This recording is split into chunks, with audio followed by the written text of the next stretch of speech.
Hello and welcome to Asia Gaming Brief's face-to-face series. Today I'm going to be talking with Fred Gushin, who is the Managing Director of Spectrum Gaming Group. Fred has decades of experience working in the Asian markets, and today is going to be talking to us about Japan and the recent regulatory developments there.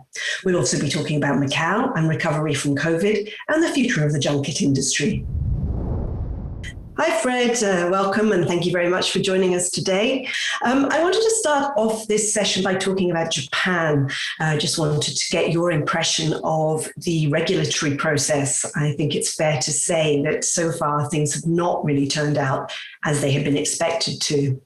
Well, first of all, thank you for having me today. I appreciate it. And you're right, we have been following Japan going back probably to the early 2000s to the present time. The legislation passed several years ago, but that was the first step. To say the process is deliberate would be an understatement, but it's been very, very deliberate and slow. But we're dealing with a different culture in Japan than we've seen elsewhere. And the problem for them is they're dealing in an international environment where the industry is used to a different pace and whatever. My understanding is at this point that the earliest the first IR would open would be 2027, more likely 2028, and some are even saying 2029. I mean, that's an eternity. The field of names who are still in the race at this point are very different from the ones who had been expected to be the front runners. What do you say about that? Well, I have a different take on this for sure. I go back, the history of partnerships in the gaming industry is not a very good one. And I hate to say, but this belies my age, but I go back to Harrah's at Trump Plaza in Atlantic City.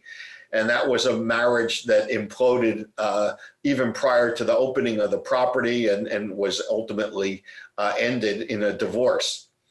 But you don't have to go back that far. Just look at Macau. One of the concessions was to the Galaxy Las Vegas Sands Consortium. That was a marriage that was engineered by the government and resulted in a very quick, almost a Las Vegas style divorce a couple weeks later. So the history of partnerships is not that strong in the gaming industry, and there's a lot of reasons for it. So companies like Las Vegas Sands or Wynn or some of the other companies, they're not used to their corporate history, their corporate culture is they have 100% control. They don't mind institutional investors investing in the properties, but people like the former CEO, Steve Wynn, the corporate culture, Sheldon Adelson, the late Sheldon Adelson, they certainly were not prepared to give up 50% of the company to third parties. So if you ask me, given the totality of the circumstances, I am not surprised at all. MGM CEO Bill Hornbuckle recently said that he sees only 2 IR licenses being awarded in this first round. Do you think he's right? You know, I think anything's possible in Japan, but I think it's equally likely that they will go with the 3. There's going to be a lot of pressure. There's only going to be apparently 4 prefectures that submit bids at this point in time. And the first question is, will they be able to comply with the national government standards, basically? And assuming that they can, then the government's going to be in a difficult position to say we're only issuing 2.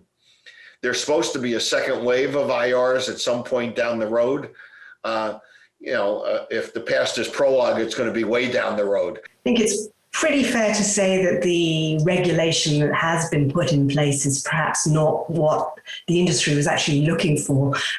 Do you think it's disappointing? Where are the biggest problems? Is it ideal? Absolutely not. It seems cumbersome to some degree, but effectively you have to deal with the legislation and hope to change it down the road. There are more serious issues with return on investment and the length of the licensing terms that all, at least in my opinion, need to be addressed in a way which will make the investment secure for the people. Remember, you're asking companies to invest anywhere from $4 to $10 or $12 billion into these properties. There has to be a reasonable path for them to get a return on investment. And I think there are issues which may be revisited or should be revisited by the legislature and certainly in interpretations by the Gaming Commission down the road. So in terms of if you had to put your finger on just one of those things in terms of return on investment, what would be the key clause that needs to be changed?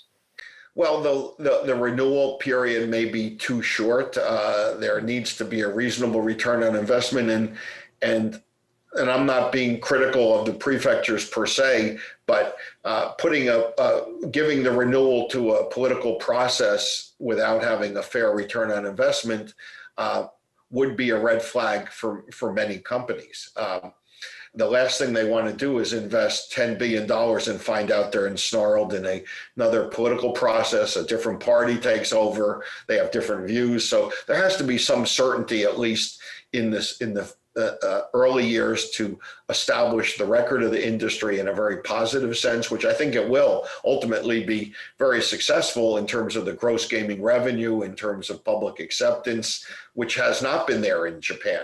It's shocking to me after all this time that there is not a political consensus that the IRs are a good thing. So moving on from Japan, I'd like to talk a little bit about the recovery from the pandemic in Asia, and in particular on online gaming. It seems that we've had a few jurisdictions who are, or seem to be at least, a little keener to examine that right now. What are your thoughts? You cannot look at online gaming without looking at the current policy in China, which is a prohibition on attracting gamers to the online market from China.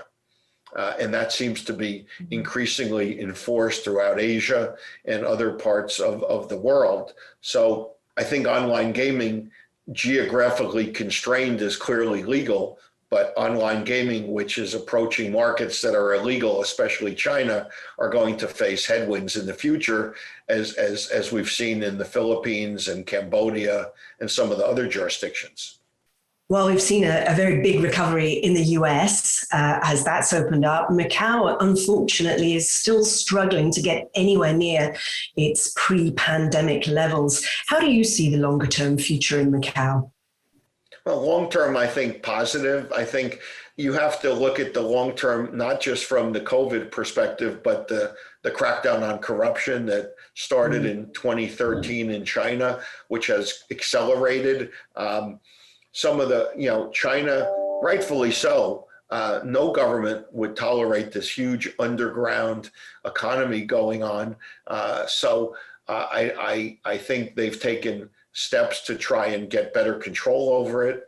As I've said publicly for 15 years now, the junkets are on the wrong side of history. They were created due to an anomaly in Chinese law that essentially created this underground banking and underground economy. And over time, their impact has diminished. We see junkets trying to move out to other parts of Asia, setting up gaming. We see what happened in Saipan and Tinian over the years with junkets masquerading as casinos tried to enter markets. So I think what we're seeing is trends that happened around the world where organized crime, junkets, illegal gaming over time have been brought in the international systems of regulation. And we see that happening in Macau. We see that happening in other jurisdictions over time. So Macau will come back, and I think they'll come back strong. I think they'll recover from COVID. It might take an extra year or two to do that, but the market is going to change. I remember when, prior to 2013, they were talking about a $75 billion market for Macau.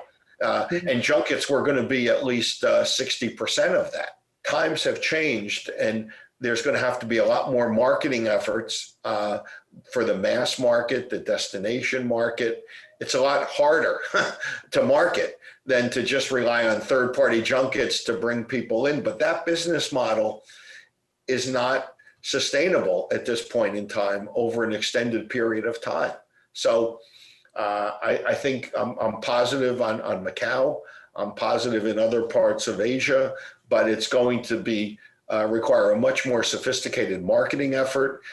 Junkets may exist over time, but I can't see it being more than 10 to 15% of the overall market, which is far down to what it is now. And I see the Chinese government and other governments putting a lot more controls. We've seen what's happened with the Crown inquiries in New South Wales, in Melbourne, in Perth. And as you know, one of our people testified, Paul Bromberg, testified at the New South Wales hearing. And that was the most significant regulatory hearing in the last 30 years, as far as we see it.